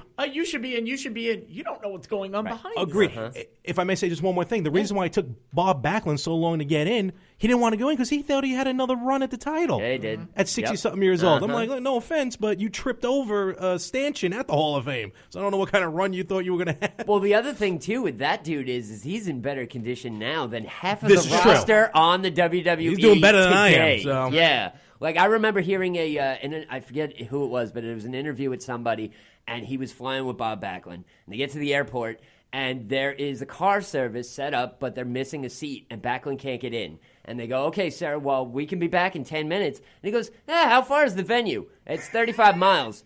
All right, I'll see you guys there in an hour and a half. And he walked. And they watched him power walk his old 60-something-year-old ass to the venue, just bow tie and all. Fantastic. Real quick, I have to mention this about Bob Backlund real fast. He was at Chiller Theater, which is a convention down in Parsippany, New Jersey. Yes. Which is just really cool. Bob Backlund was there in October. Right. So me and my buddy, I'm going to give him a shout out, my buddy Anthony Chu, who does one of the other podcasts with me. We go down there. He's a huge Backlund fan. So he meets Mr. Backlund. Great to meet you. They're talking. They're having a good time. Because Bob Backlund usually will pose, he'll kind of put you in the chicken wing. He's done it with me. Yeah. So he's talking, and this is in a room along with Kim Fields, along with, I think Paul Orndorff was there, and a couple other people. I'm in the back, and all of a sudden I go, put him in the chicken wing. My friend goes, huh? And Bob Backlund, I didn't have time to tape this, physically threw him in the chicken wing, dragged him around the room, screaming, you're in the chicken wing. And my friend is like, what is going on? What is going on? Like, Tootie is like, what is happening right now in this room? Bro, it was the funniest thing. And again, I wasn't fast enough to put record on my... And he gets out of the chicken wing, and he comes and he goes, that's the greatest thing that's ever happened to me in my life. That's brilliant. That's Hall of Fame material right there. It's a lawsuit happening. The fact that but circling it back, the fact that Miss Elizabeth isn't in the Hall of Fame. Circling the drain, which is our Circling the podcast. drain. Hey, there you go. The fact that Miss Elizabeth isn't in the Hall of Fame right now because of reasons of the WWE You never know. shows why the WWE isn't a legitimate Hall of Fame with a Hall of Fame that's being made, because you don't see that in any actual major sport. There may have been some issues real quick. I'm sorry. May have been some issues also because during the Hall of Fame speech with Lenny Poffo with Savage, he didn't once mention Elizabeth. No, he didn't. So I think there was a huge fallout. There's actually very rare mention of her in the Macho Man documentary that came out right so after maybe that. there's more to it than we really know. possible. And then the weird rumors as to why it took so long for Savage to get in. So Is who knows? Martell Yeah. in the Hall of Fame? Is Sherry Martell in the Hall of Yes. Fame? Sherry I is. think she was Yes. the second woman to go Sherry in. is, Rick isn't. Rick Okay. isn't. Yeah. But now the headliners, Degeneration X, which I don't think anybody will have a problem. But let me ask you, are they putting in Degeneration X now because everyone wanted China in and this was the only way they were going to get her in? To an extent, I would say yes. I I think think if they would have just pushed it like on Raw or something like that. Oh, the next induction is China, and everybody would be like, But to go DX and it's like, oh my God, everybody at once, that's awesome. I think. And that, why I think isn't that's Rick Rude included? That's what I said. The first time I saw it, I said that. I'm like, where the hell is Rude? But he's already in. But no, I hear. So is I Shawn agree. Michaels. Yeah, but Shawn Michaels, I get it. Here's the thing. Shawn Michaels never left the WWE. This is true. Or appeared on Raw and Nitro at the exact same time. Yeah. So I think DX going in as a group is great. I think getting China in with DX is one way to get her in, but also, a guy like X-Pac, no offense to Sean Waltman, I don't think he was going to get in on his own. No. That's He would exactly get in. what I was just going to say. If Coco Beware can get in The Hall of Fame, exactly. Wait a minute, if Coco Beware can roll in. Anyway. Well, I'm waiting for Frankie to get in on his own. Coco but Beware has no legs. This is a new thing that we're seeing now in the WWE Hall of Fame and this is true, guys and girls have two different careers. They have a team of some sort and a singles. Why Booker T is now going in with Harlem Heat. Mm-hmm. Harlem Heat absolutely deserves it. Yeah. Stevie Ray, I'm taking nothing away from Stevie Ray. Singles going in, not so much. No. But No. you're going to see this. Same thing with the Rockers. If Exactly. the Rockers get inducted, Marty Jannetty will never get a Hall of Fame ring on his own. No. However, I'll if leave the him back in Rockers the get building. inducted, he's Yeah. getting a ring. And Triple H will eventually go on his own. I'd just like to say I think that's incorrect because I think he's the guy who sizes and polishes the rings. Quite possible. One of my friends, we always had a running joke with me and my friends that he works at a car wash. But, he's probably management material by now, but I don't know. But that goes with the other thing, too, is multiple rings. How many different, there's a handful of people that will, at some point in time, have more than one ring. Yes. I think the one person that will have the most is Ric Flair. And Evolution. that's if Evolution gets inducted because he's got a solo, he's got True. the Horseman, and now he'll True. have Evolution. I don't think there's anybody else with the exception of Michaels maybe? Michaels would DX, get with the Rockers, yeah. The Rockers. And himself. Solo. Yeah. And then maybe if they induct the Click? Possibly, but who no, kno- no, hold the phone. Vince McMahon dies. Triple H is in the foreground. Oh, there you go. 15 then- to 20 years from now, hush. Okay. 15 to 20 years from now, the Click gets inducted. Shawn Michaels now has 4 rings. Takes it away from Ric Flair and his 3. Get ready to hit the censor button. I think Benoit will go in before the Click does. Yeah, probably. But that's another story. That's another show altogether. I find it weird that DX is the headliners of this Hall of Fame because usually it's one guy who's the headliners of the Hall of Fame. I think when the Horsemen got inducted, they weren't the headliners. I think was Michaels the headliner the year when the Horsemen got inducted? I'm not sure, but it actually does overall scream like a weaker class than They're usual. running out of They're Yes, running out of names. they're running out of names. They're It going to does get to seem a it. point where the induction is going to be every 2 years because they're running out of people to put in there. I am hoping it had been rumored for a while that Taz was going to go in from January or February. And that is a very New York person to put into the Hall of Fame. It would be in Brooklyn if he doesn't get in. He never would get in. The other rumor is the Hart Foundation talking about another two two-time Hall of Famers. Yes. And unfortunately, it's a way to get Jim Neidhart in, but also a lot of these guys are going in posthumously. Yokozuna, Paul Bearer. Sure. Eddie Guerrero even felt weird because that was real quick. Edge. Well, he's not dead. Well, no, I don't mean. Wait. Oh, going in quick. I'm But sorry. I mean, quick Yes. as hell. He Yes. retired, and literally same 5 with months Shawn. later, they were like, "Oh, you're going in there." So yeah, I think this is a new way to go. And again, I'm going to say it again. They aren't running out of names because also remember at the Hall of Fame they do like that like Legends Award or something where they throw like 6 or 7 names in who now all of a sudden are in the Hall of Fame, like guys and women who you don't remember from like the early like 50s up till now. I do like that they do right. that. They yeah. do that, but like Lord Alfred Hayes went in. He deserved to be on the main stage, but they kind of snuck him in. So that's how you're going to get a lot of these people in. Well, I agree. We're going to go back now to the actual card and someone who already has his ring. Right. It is the retirement match for Kurt Angle against right now Baron Corbin. This is the match that will steal the evening. It's going to be the best match of WrestleMania. And Baron Corbin is going to go like he's never gone before. Lame. Be on the lookout for probably Undertaker or John Cena. I was just going to say, here are the 3 names that I've written down. You've already taken 2 of them. Can we replace him with John Cena? Can we replace him with The Undertaker? And by the way, he only has right now his last WrestleMania. Dean Ambrose is leaving and has no match. Well, that's because he's leaving. He has no match. In the very beginning, back in January, I thought they were going to tease Dean Ambrose and Triple H at Mania. Well, like there was like a little. I think that was initially the idea going, but because of All Elite and all the new avenues that are showing up, they've tried to throw lots of money at him. He said no. They tried to throw different matches and titles at him. He said no, and that was it. I think he's going to be a Raw and SmackDown guy doing his thing every week until it's all over. Yeah. But the one thing, I think Kurt should be facing Lesnar. I think Kurt should beat Lesnar, take the title, and then lose the title to somebody the next pay-per-view Chad or Gable. whatever. Wait, No. Somebody well-deserving. Screw any of these, up-and-coming jabronis. I'm not trying to make a joke out of it or anything like that. But we all remember that botched shooting star press. Yeah. That Just watched it this morning. lawn-darted himself in the ring. I think the equivalent to anybody, because Lesnar has squashed everyone. So with the exception of maybe one or two people left, the only person around that could beat Lesnar and take the title is Kurt. And everybody says, well, Kurt's been out of it for a while. No, he hasn't. Kurt's been wrestling in TNA and Impact since he left the WWE and put on better matches than he did in the WWE. So I think, I think Kurt should take it, but it's not going to happen.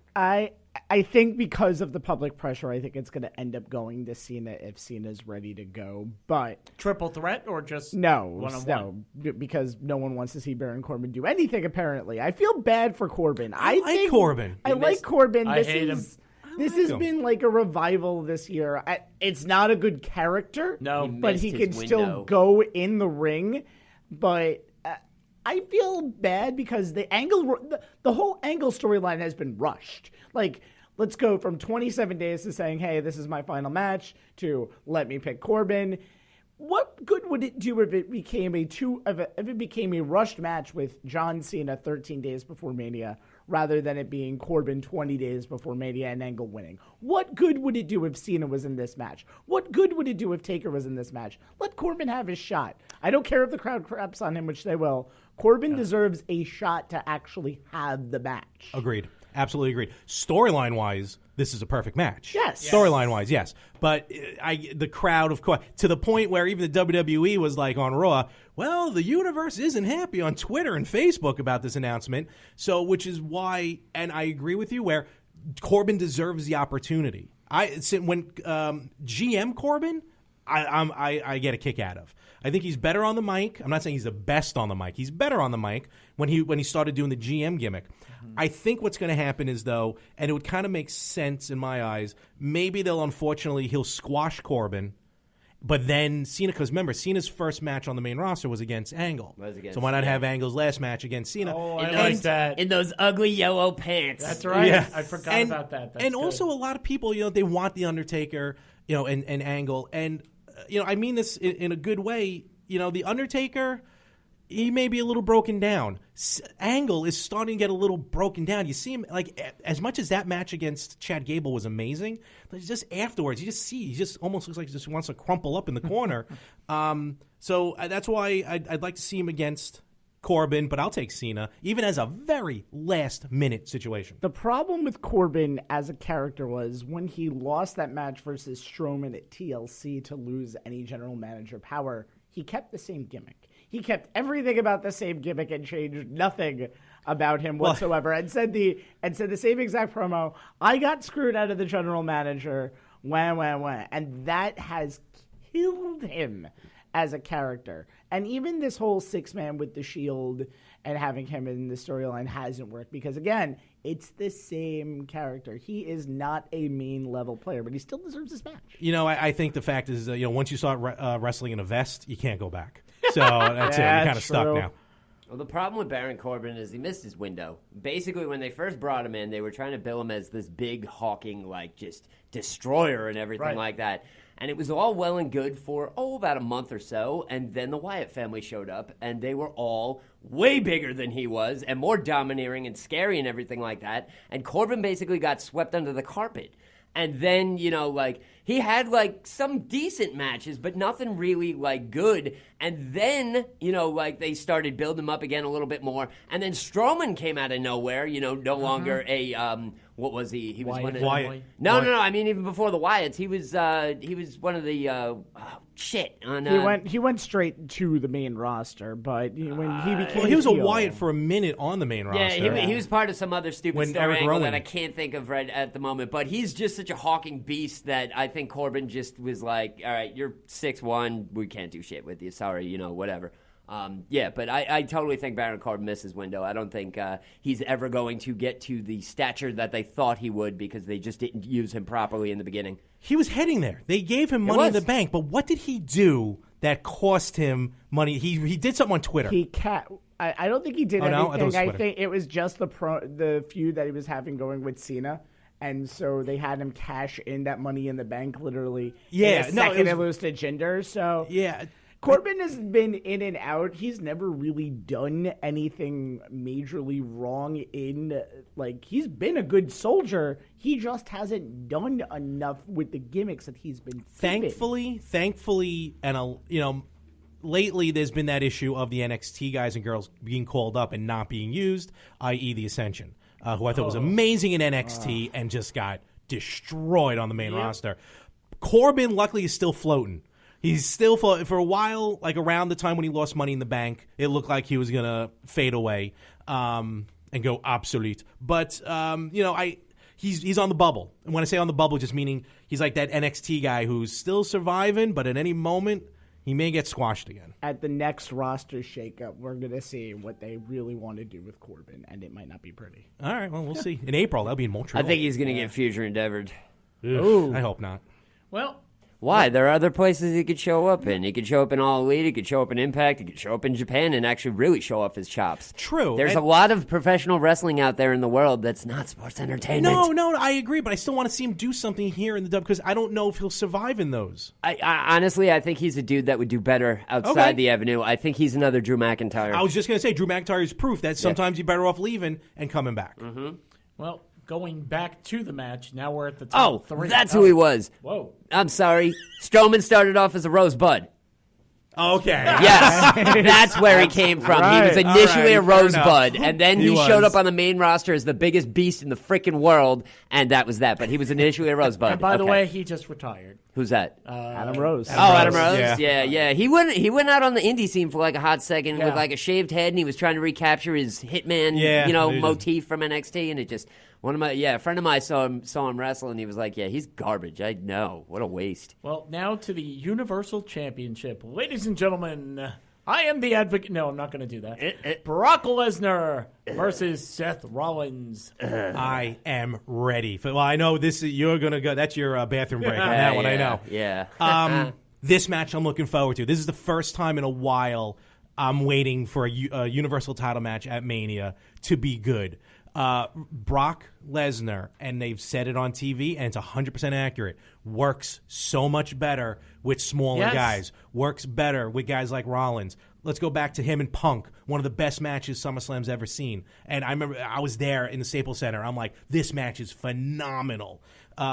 Against Balor, against Daniel Bryan, AJ. I want to mention AJ. I mean, he works so well with these small guys. And I think finally, the smaller guys are going to get over. Well, it's funny because most of the initial run as Universal Champion, he was working almost with exclusively big men. Roman, Joe, Strowman, and others.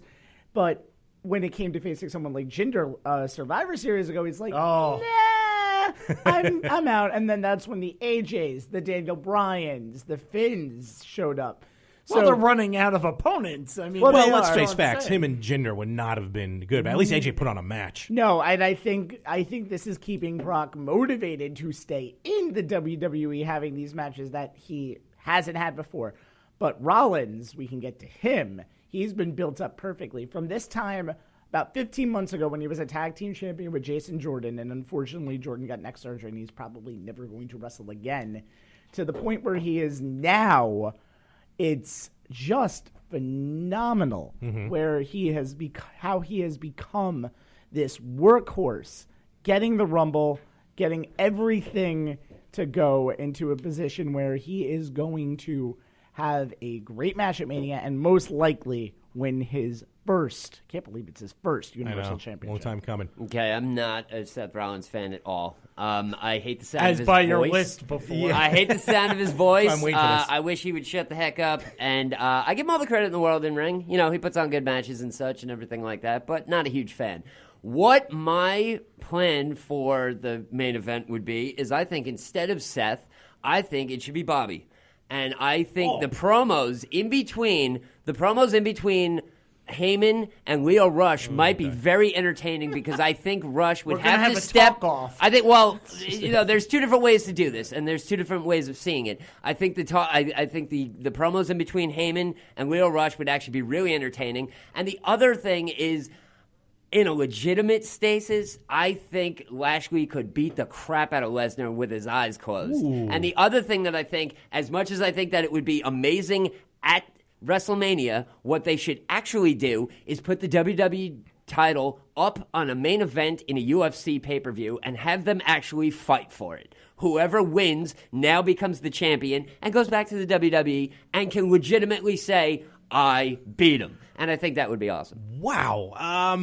I mean, I'm just trying to wrap my head around Brock Lesnar and Bobby Lashley. I can just see everyone leaving MetLife Stadium when that wow. match starts. Sadly, yes, because I'm not a Bobby fan. Yeah, I'm I not agree. a Lashley Okay. fan. Well, all right, that's the one thing is like it's a very odd combination, but I've said before I'm not an MMA fan. I wasn't really a Bobby Lashley fan until I found out that he was pulling double duty, and in the MMA scene, he's actually got a ridiculous win-loss record. Oh, yes. He's Agreed. almost undefeated. Like, you know, he's got like such a phenomenal record, and he's still going back and forth, which is just mind-blowing because nobody else has been able to do it. True, but I mean, in that point, I'd rather see at Mania Paul Heyman versus Leo Rush in a mic off. That's just me, though. Yeah, sure. And the only reason why I can deal with Lesnar anymore is because of Paul Heyman, because he's one of my heroes in the world. But back to Seth Rollins. See, No, guys. no, Yes. screw Seth Rollins. Screw Seth Rollins and your opinion of his dumb face and his stupid voice. hostile I takeover. hate you. He's winning the damn match. So. No, he's not. I'm burning your house down. He wins and you smell smoke. Run. I'll make sure I have nothing. Well, if you smell smoke, it just might be the brand new SmackDown Championship made of oak and hemp, held by 40 Daniel pounds of hemp, by the Bryan, way. and who we are expecting to be his opponent, Kofi Kingston. Really? I am loving this Okay. angle Yes, with sure. Kofi. I love how he keeps getting so close, and they keep taking it away from him. This, I wanted to mention it before, but I'm glad that we finally brought this up. I feel like the storylines going into this year's WrestleMania is very, how can I explain it? Reminiscent of kayfabe- other ones? Well, it's going to happen. Look, it's how many years later? The storylines are going to happen again. Look at The Simpsons. They're going into season 30, and they've done storylines like 5 different episodes. But it's almost like reality kayfabe or kayfabe reality. You know, they're talking about with Triple H and Batista. You know, Triple H was like, I'm not going to talk about Ric Flair. Let me talk about Richard Fleer, the man. And like trying to talk like behind the scenes stuff as they're bringing reality in. Still kayfabe in it, which I like. But the same, you know, with Kofi, after he lost against Daniel Bryan on SmackDown on WWE.com, the New Day is like, why are we still here? This is useless. We're not going to give our shot. We might as well leave. And we're going to talk more. I would like to talk more about that when we get to what I feel should be the main event of WrestleMania. So this new reality kayfabe, I love, and the fact that they keep just a little bit to Kofi and take it away. Kofi's going to get the title match. Let's just see how. Well, I think that if that match does go through, I think that's going to be one of the best matches of the night. Daniel Bryan, has showed his chops in awe as to how good he is. Kofi has been doing it since way, way back. He's kind of like one of the old soldiers on the roster anymore. And the only thing I would say, and just really, really quick, is I think it's the wrong member of the New Day. I think what should have happened is I think Big E should have won the Royal Rumble. And what I also think should have happened was as soon as that happened, he wins the Rumble, comes out on Monday Night Raw, but not as Big E from the New Day. He comes out as Big E Langston, who was Dolph Ziggler's security guard, and he just stands there silent. And you have Xavier and Kofi still do the whole New Day thing leading up to WrestleMania, and he's just quiet because he's in the zone and he's getting ready to go. And they're still pulling all the wild antics and everything. Hey, Big E, what do you got to say? Nothing. He's just quiet. And then that match throws down, and he beasts it. And he just destroys Lesnar, comes back out on Monday night, happy-go-lucky. All things go. Hey, I won the title. Look at me. Back to the New Day rocks. Let's do this, you whatever. Just want Lesnar I think that would be awesome. I hate him. His giant bald head and everything. I think this has been two things that have come together for this feud. One, the accidental insertion of Kofi into the main event picture because of the Mustafa Ali initial injury. And two, I think New Day is that popular enough that they can carry this challenger match at Mania. Well, the fact is that it is the New Day. I mean, while Kofi's performing, I think that Big E and Xavier are actually doing a wonderful job supporting in the background without disappearing. The one thing I hate about this whole thing is Vince's footprints in this angle. I think the rumors are that Vince is very happy with with Kofi and sees a lot of potential marketing-wise for Kofi as champ, even if it's just for a month. So him being involved in every aspect of this Kofi angle is awesome for Kofi and his career, but is kind of dampering it a tiny little bit for me and making this so manufactured. This match should have been announced already. We should be focused for at least 2 weeks on Kofi versus Daniel Bryan. And Daniel Bryan, who has played the heel even in this feud, basically calling Kofi a B-plus player and doing everything that he was going up against 5 years ago at Mania.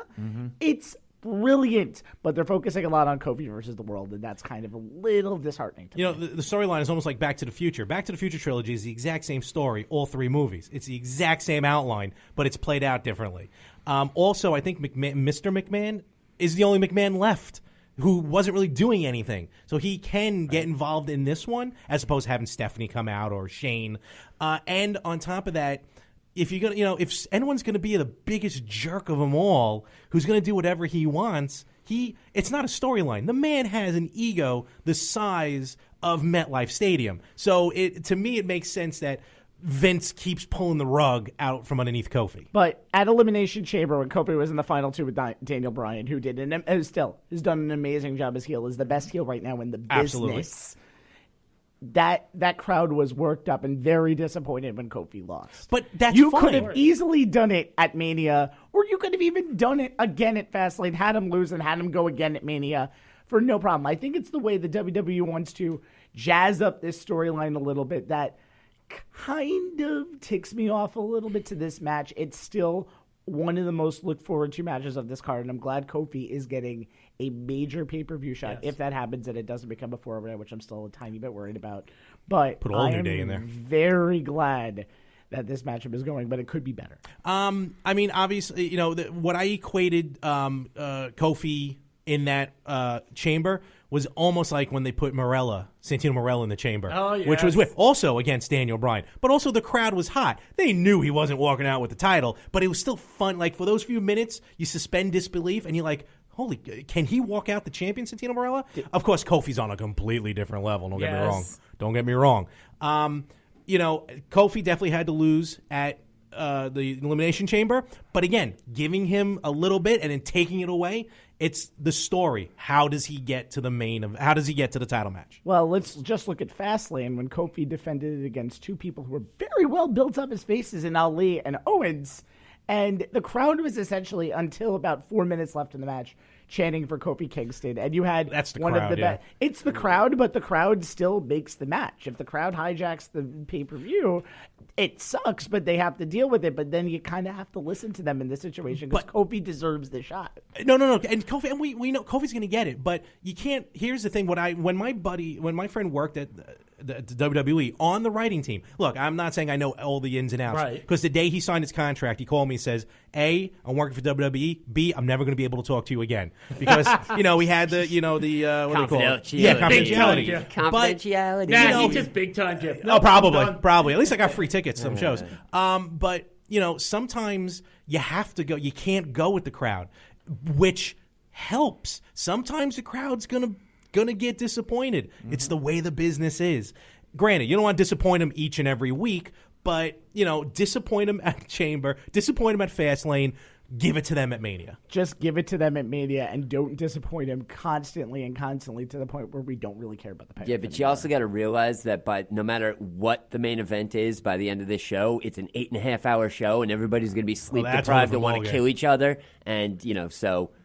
Which brings us to what I believe will be the main event, Yes. which will wake everybody up. Right. Yes. For the Raw Women's Champion. That's the main event? It better be the last match of the Ronda night. Rousey versus the Queen, Charlotte Flair versus the Man, Becky Lynch. Sean, I know you haven't watched in a while. Yeah. This match deserves the main event, not because they're Sure. women. No. It's I because they understand. deserve it. Yeah, no, I agree. No, I just, I have such issue not with Ronda herself, but with the WWE, because I kind of feel like they screwed the pooch with her debut, because she initially showed up in the front row at Mania face to face with The Rock, and the crowd exploded. She came into the ring, they did all their thing and everything, and it was phenomenal. And then she didn't show up again for a year and a half or something like that. Half the steam was gone, and then, but by that time, Becky was already building herself as the greatest, the man, and nobody gives a crap anymore. It's just whatever. They totally... they could just let go of Ronda right now, and nobody would miss a wink of sleep. I'm sorry. I'm going to politely, Yeah. I'm going to politely disagree. I respect what you're saying, but I'm going to politely disagree. Hey. I think, first of all, I don't think there's much they could have done with Ronda between WrestleMania 31 and 34, because she was still with UFC. Plus, when she lost to Holly Holm, and then when she lost again, she was not That was the in a thing, though. good They should have spot. been. They should have been thinking more about that then, and they should not have brought her as a part of the segment in WrestleMania if they had no intention of bringing her in for that long of a time. They could have done it at the next Mania without a problem. I think it was fine to bring her in that one spot because it's WrestleMania. It's a moment. Right, sure, but if, I don't think. I'm sorry. Go ahead. No. Yeah. I'm sorry. That's fine. Now I'm getting Yeah, passionate. I'm going totally, to flip the table over. I think again timing because of UFC did not allow, and then also timing when she got. She got her ass handed to her by Holly Holm in that fight. I forgot who she lost to again later on, which was in Australia. Because when they returned to the Super Show in Australia, they even mentioned this is where she lost. Maybe it was against Holly Holm.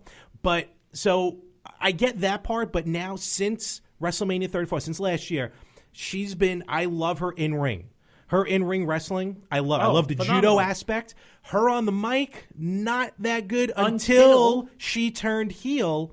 And this is the part I'll get to in a moment. I just want to hear your thoughts where I call it again, kayfabe reality, because for about a good day, I was like, holy hell, does WWE even know what she just put on YouTube? And when I get tricked, I am all in. Sure. No pun intended to the others. I'm glad you got tricked because it seemed so. I mean, I like her heel turn, and I think considering how over Becky is probably the biggest merch person now, male or female, in the WWE. I agree. I think Becky should beat Lesnar. I would be all for that. Why the hell? She's beating all the men. It's time to get beaten by the man. But I think Ronda is doing the best that she can. It turns out that her promo ability is just a tiny bit off, and she has to kind of has to revert back to a little bit of the cocky UFC days. Right. That and the fact that she sounds like she has a wet sock in her mouth. Every single time. Yeah. But the wrestling is fake. Full of marbles. The wrestling is fake. Great. Amazing. But, I mean, she has to be the heel. Charlotte has to be the heel. This match is all about the man. Now, I agree with that. And I agree. You brought in Rousey, and you guys have made some great points about that. Would this have been a better WrestleMania match had it just been the man versus Ronda Rousey? Absolutely yes, but again, Nia Jax screwed that up at Survivor Series because when Nia Jax rearranged Becky's face, causing Charlotte to step into that match, the outcome was the way it was. There wasn't a chance in hell you can move on back to Becky without Ronda getting back to Charlotte. Plus, Charlotte does deserve to be in a top tiered match. I didn't want to see her against Asuka again at WrestleMania. So you can thank Nia for the triple threat match, but I'm perfectly Thanks, fine. Nia. I'm happy with it. I think nice things, damn it. And real quick, we have not seen Ronda in a triple threat match. No. UFC is obviously one-on-one. When Ronda fought Nia Jax for the first time, all they focused on was the fact that she never fought someone outside her quote-unquote weight class, which gave a disadvantage to Ronda. The new disadvantage is now fighting two opponents at once. Wait a minute, what's the weight difference between her and Triple H then? Because she picked him up over her shoulders Not before for he nothing. even fought Nia. I will Come take on. Ronda versus Triple H. Yeah, at why Mania not? I would any have day taken of the that week. over Batista. Someday we This have is to- my version of WrestleMania. That's what I was gonna Becky say. beats Lesnar. Ronda fantasy smacks around book. Triple H. It's girl power all night. we'll fantasy Sorry, book next woman week. power. My bad. I thought it was manpower, according to No, Becky no, Lynch, we're bringing the but- ladies Spice in. They're Girls, gonna girl slap power. all the dudes out the way. Get out of my way. I got titles to win. There are rumors out there that this was the plan all along. Becky's power. If Nia never injured Becky, the way that match ended was exactly how it was going to end at Survivor Series. Charlotte, who I did want to see her and Asuka again, just so Asuka can kind of complete the trilogy and Gotcha. beat Charlotte this year.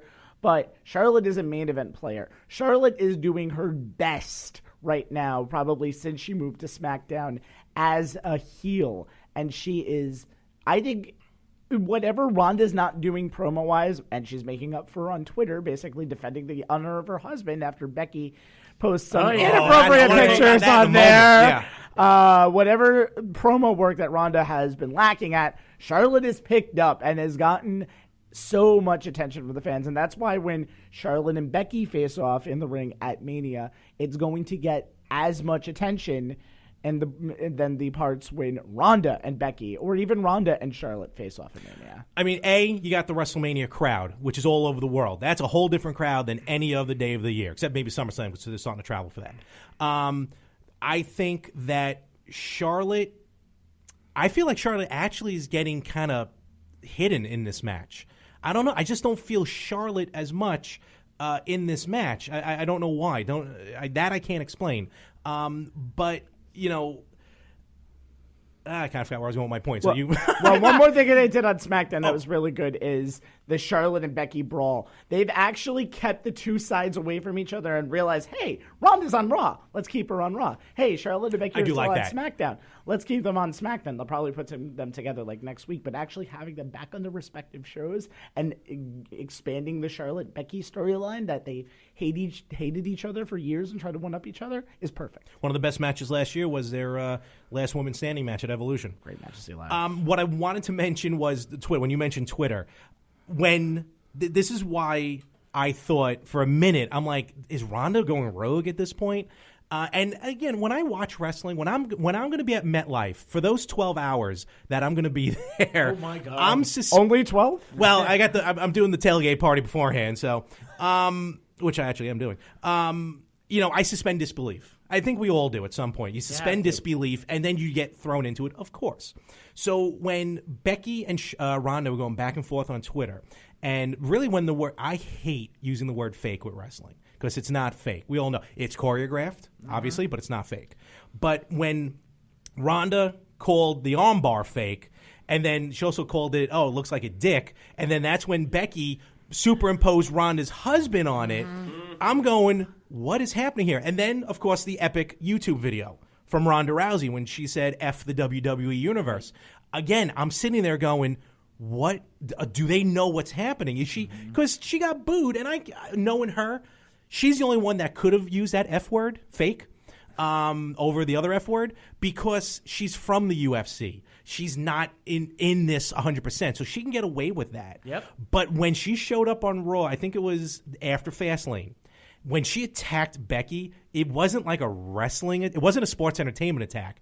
She beat her up, and it looked like a couple of good receipts for that Twitter, at which point I'm going to go, all right, now obviously WWE's in on this, but for a minute I didn't know what was happening, and again, that's when I truly love this happening. The problem with Ronda is she's acting like a happy-go-lucky face when on NXT you have another horsewoman in Shayna Baszler who's acting like what Ronda should be in the WWE. Well, now you're is. talking about the future where it will be the 4 horsewomen versus the 4 horsewomen. That's No, the other most problem, likely. too, though, is there's a huge difference between NXT and the main roster. Is somebody can have a major go and be an awesome character on NXT, and then for some reason when they bring them up on Raw or SmackDown, they ruin their character.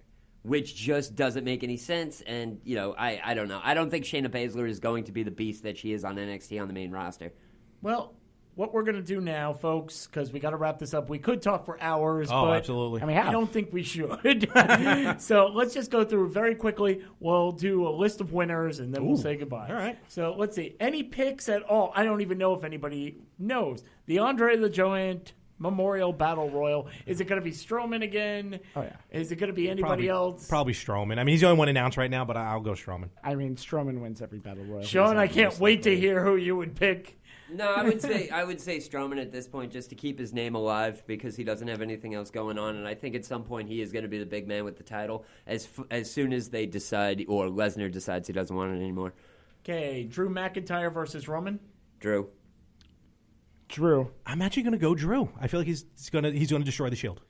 Wow, so Roman can beat cancer but can't beat Drew McIntyre. Drew Okay. McIntyre I is don't worse. even think Roman was fighting cancer. I think he was acting. Wow. Whoa! All letters should go to Sean Roman. Bring it on. Let's battle. I like it, Sean. Sean Radford. Yeah, that's fine. I Another don't care. Sean Yeah, Roman. just make sure you spell my name right. AJ Styles versus Randy Orton. Styles. Orton, but not even close to the end of the feud. I'm gonna say we all win with that one, but I'm going AJ because I'm a fanboy. Even though, actually, I'm sorry, Randy Orton is one of my favorites ever in the WWE, but I'm still gonna go with AJ because I'm a fanboy. Shane McMahon versus The Miz. Miz. Shane. Any special? Shane's gonna high spot his ass, beat him, and it's gonna make Miz look like even more of a baby face, and that E-show is going to triple in ratings. I need Miz's father to make a run in that match. Oh, there you go. I got Potato face. 3 words. Mean Street Posse. That has to happen. Oh my God, that has You to know happen. how old they all are at this point? Wow. They're all Okay. balding. They're still wearing those sweater vests. They are.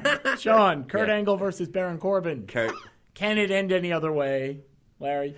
No, Kurt. Kurt, and I think he does end up facing Cena. Okay. Triple H versus Bautista. Triple H because he's never beaten Batista one-on-one. Yeah, same.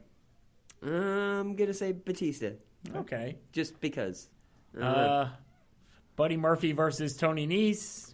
Anybody care? No, I do care. I'm looking forward to this match, but I think Buddy Murphy, as much as I hate him for being marrying Alexa significant Bliss, other. but she did name her pig Larry Steve, so I'm good. I'm going to go Buddy Murphy. Larry Steve. Okay. Larry to Steve. Go. Very funny. Nice, because I don't think anybody else on the roster New right now York. is ready to beat Murphy. I'm going to go with Nice, and only because that name Buddy Murphy keeps reminding me of that character Buddy Lee from those Levi's commercials back in the 90s. Oh, God. All I keep picturing is Nice, like, just, putting a headlock on a little doll, Christ. and I think that would be funny. So, yeah, I'm going Nice. I told you there were odd, weird reasons why I like shit and why I think things are going to go, and I just happen to voice them. Sean, Women's Tag Championship. Buddy Sasha Lee. Banks and Bailey versus Buddy Lee and Chucky. Buddy Lee Is anybody to everybody? I'm sorry, Sasha Banks. Banks and Bailey versus supposedly Beth Phoenix and Natalya, Nia Jax and Tamina, and the Iconics. I'm going to go with the Iconics, mostly because I kind of despise the rest of them. Iconics. Iconics. Because Actually, no, I can't love say it. that. I only despise Sasha Banks. But the rest of them, whatever. Yeah, because she's a jerk. Like, on She the is a jerk. outside world, like, she gets annoyed when people want autographs and, like, she just gives bitch faces She and used to stuff. sign Screw that noise. She used to sign autographs with a stamp. Yeah, you know what? Oh, wow. You're Bank only... stamp. I'm Hence sorry. Sasha Banks. It was part of the gimmick, though. It was part of the gimmick. But 100%, like, every interaction I've heard that anybody has with Sasha Banks has always been negative. I'm sorry, but those people make you who you are. If it wasn't for them with their 4:30, can you sign my autograph or whatever, you could tell the difference between, like, a kid who's psyched, a teenager, or a weird 20, 30-year-old that's psyched, or somebody just trying to us. slang an autograph. Us too, whatever. But if you're going to give that poop attitude, you don't deserve to be where you are. Go work at Stop and Shop. Also, I heart Peyton Royce. Yeah, sure. Hey, all right. Okay. As we all do. So your pick is the Icon. Okay, we all went Iconics. No, actually, I'm going to change it. Beth Phoenix and Okay. Natalia. Let's kick it old Ooh, school. okay. Raw Tag Team titles. The Revival against... We don't know. I'm going Yeah, we that don't was- know. Who are we talking about that was going to probably do it? I Aleister mentioned Black Heavy and Ricochet. Machine. Oh yeah, Yeah, Alistair yeah, Black yeah. and Ricochet. He I don't said- know. Let's give it to the club. Let's go with we don't know for the win. I'm gonna go with whoever's facing them because I don't think they're gonna be there that much longer. Yeah, true. They'll probably get rid of the titles, and I think they're going AEW also. Steve, Samoa Joe versus Rey Mysterio. Joe and Dominic gets his ass kicked. I'm going Joe, but I think that match is gonna be off the chain also. Joe. I don't know how, but Joe. Bobby Lashley against Finn Balor. Bobby Lashley. No, Finn Balor. Finn. Asuka versus, we're not against the entire women's roster. I think we're assuming Naomi, Carmella, and Fire and Desire. At that point, I'm going to say Asuka. Yeah, this is Asuka. Yeah, I'm gonna say Asuka wrecks the world. I actually think that they're probably going to give a push to Mandy Rose so that way they have something to do so they can have Mandy versus Sonya. I can see that, unfortunately. Let's see. Now let's go for... Well, is Asuka still undefeated? No. No, She lost at Charlotte. WrestleMania last year. Charlotte. And then she lost a lot more. Yeah, then lost by cheating Then the and door was other kicked things. wide open. Everyone can beat Asuka now. Brock Lesnar against Seth Rollins. I'm not going to ask Sean because it's a lose no matter what. He's going a fan. 60-minute draw. I don't care. Seth Rollins. Seth Rollins. No, I'll tell you what happens. I go home before that bell rings. Oh, and wow. I find out who won. You when do I have to get beat home. the traffic. But then Yeah, you'll totally. miss Daniel Bryan against Kofi Kingston. That's Larry? not going to be the main event. That's going to be No, way... we're building up. No, I understand that, but I guarantee that match is going to be way before Lesnar Halftime. versus that. Yeah, that's probably going to be like midway through. I agree. Probably. I agree. I'm gonna go Daniel Bryan. As much as they're building it up, I just think they're gonna keep the title on Bryan. They spent a lot of money making that hemp belt. They got to keep it on him for a while. I think Kofi wins here because MetLife will riot if he does. For some reason, everybody That is hates true. Daniel Bryan now. So I think one win for Kofi, and then he gives it back next How week. about this? Kofi doesn't win because Rowan gets involved. So it's a DQ, and the next night on Raw, Kofi wins it. I mean, Possibly night after Mania. That's possible. they could do. Look, that Raw after Mania is That's- becoming its own pay-per-view. Yep. I wouldn't love mind That's that. crap, Yep. though. Love that. I don't know. The one thing. What, you don't like that? I don't like that because I'm a fucking paying customer of WrestleMania. Watch and your I don't mouth. care. Come on. All right. I First with don't the care. sailor talk, relax. And secondly, you're just allergic to fun because that's the only night of the year we get to see the wave. So I don't want to hear it. Oh, Brooklyn, and it's in Brooklyn. And it's in Brooklyn. It's gonna Lord. riot. It's gonna be awesome. I can't wait. But I will say Bryan's gonna win. And this storyline is going to go all the way to SummerSlam, and Kofi's going to win at SummerSlam. Ooh, okay. I like that. In And Toronto. now, what again I believe will be the main event: Rowdy Ronda Rousey against the Queen Charlotte Flair and the Man Becky Lynch. Larry, Becky Lynch, and she will purposely beat Ronda. That's Ronda's first loss will be at Mania. There are a lot of people who say this is a no-brainer for Becky. I'm going to go Ronda. I'm going to go Ronda and say that Becky will win at Extreme Rules when she ends up going over to Raw. I think this will be the shocker of the whole entire night. I'm going with Charlotte, and only because she's my future ex-wife. It's going to be awesome. now, I'm excited. do you think they can have the quote two fairy tale endings? One would be Kofi and one would be Becky Lynch.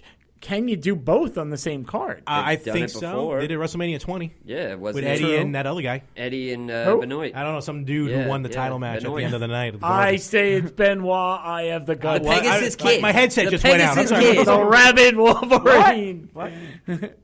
Toothless aggression. That's another story. There's another show altogether. But Oh. a lot of conspiracy theory rumors have been rumbling about that. He's recently. coming back. Okay, final thought. Coming back. Final thought, Sean. Yeah, he's debuting in AEW at Double or Nothing. He's coming back. He's a little bit more skinnier. Final thoughts on the card, Final Sean. thoughts on the card. Well, from being completely in the dark for the past couple of months because I just forget about Raw and SmackDown, I think it's going to be good. I don't know. I realized the past couple of years, slowly but surely, the show is just getting longer and longer, and I think within the next Actually, 10, it's getting shorter. It's WrestleMania. I'm the sorry. I Mania. was thinking Raw No, and Mania SmackDown. itself. Yeah. Mania itself Condensed. is like, it's clocking in at like Condensed. 6 hours plus. Yeah. So I don't know. I'm not looking forward to 20 years from now when it's a 24-hour thing. But this show altogether, I think it'll be cool. But I think by the end, we're all going to need a nap. Okay, Steve, match of the night. What do you think will be the match of the night? Probably AJ Orton, but there's a lot of matches that could be the match of the night. It just depends on where in the card it is, and if half of the crowd is still awake by that point. And especially one thing with an outdoor WrestleMania, it is so weather dependent. If that if it's like snow. 40 degrees, I hope it I snows. hate outdoor Oh, Mania. I hope it snows. if it's 40 degrees and cold, you're gonna see so. I want to see the women's snowball fight. Let's go. Old school. You know, I've been to I've missed only 2 WrestleManias since WrestleMania 23. I've gone to all of them except for 2 of them. Wow. I hate outdoor venues for that very reason. I remember in Miami there was a threat of a thunderstorm, and they were having a Hell in a Cell match, and they were in Hard Rock Stadium now. I'm looking. Mania is my favorite time of the year, more than Christmas. I love it. To me, I just love the build-up. I love the atmosphere of Mania. You're right, though. It's a long day. I'm probably going to be at the parking lot at noon. I'm not going to leave the parking lot till probably 2 a.m. by the time the parking lot clears. Easily, yeah. So it's a very long day, which does suffer those main events. But I think this year, with the matches that we have, people will wake up. And if they space out the matches properly, they've done it before. Heavy, big match, everyone gets on their feet. A lesser match, everyone calms down, takes a bathroom break. Big match, small match. If you can pace it like that, we're good to go. But this is a Mania I've been looking forward to for the first time in a long time. And I'm going to be very tired by the time the weekend's over. And before you go, Larry, plug your site. So Talking MOHR Wrestling, every Saturday it posts wherever you listen to podcasts at 6:05 p.m. I do that purposely, Saturday 6:05 p.m. Eastern. TBS style. Absolutely. And if I may, with my other podcast I do, it's a nice more family podcast as I call it. Oh, and that's Talking MOHR Wrestling, MOHR. Like my last name, Mormon. The Retro Gamers podcast every Tuesday, where me and my buddy talk about retro gaming. The Better Half podcast every other Wednesday, where me and a buddy of mine talk life married versus life single. Then it just degrades into just us BSing the whole time. And finally, the Yin and the Yang podcast every Friday, where my buddy does talk MMA, martial arts, health, wellness, and then we do goofy skits every now and again. Sean, would you like to do our plug for us? I would love to do our plug for us. What we do and what you've heard from us is a little thing we call Circling the Drain. It is a nice, big, fat podcast of hilarity that comes at you every Wednesday live on Facebook Live from 7 to 8 o'clock. You can find our Facebook page, which you're already probably a part of, at Circling the Drain Podcast. And it consists of these 3 monkeys here, me, Ira, the rabbi, and, that's what we do, and that's what we love to do. So that's about that. Steve, anything to plug? No. Okay, thanks for coming in. Guys, thank you Steve's for plugging coming the in. sunny sunshine of the day. Yes. And if I may say, we had this collaboration that we did, and this is the first time I got to actually work with you guys. I've been doing podcasting for a while. Little home system that I have in my basement. Obviously, this is way more professional than I'm used to, but this, I've had an absolute blast to be able to have you guys allow You fit me in well. here. We love to have you. No, stuff. thank you. And I mean Awesome. this. I'm not just saying this. This was awesome. Yeah. I had a blast, and I hope we definitely do this again in the future. Oh, we will. And I hope you guys listened and you enjoyed. It's going to be up on Circling the Drain. I'm going to give you a copy so you can put it up on your Thank site. you. Thank you. And again, happy WrestleMania. Woohoo!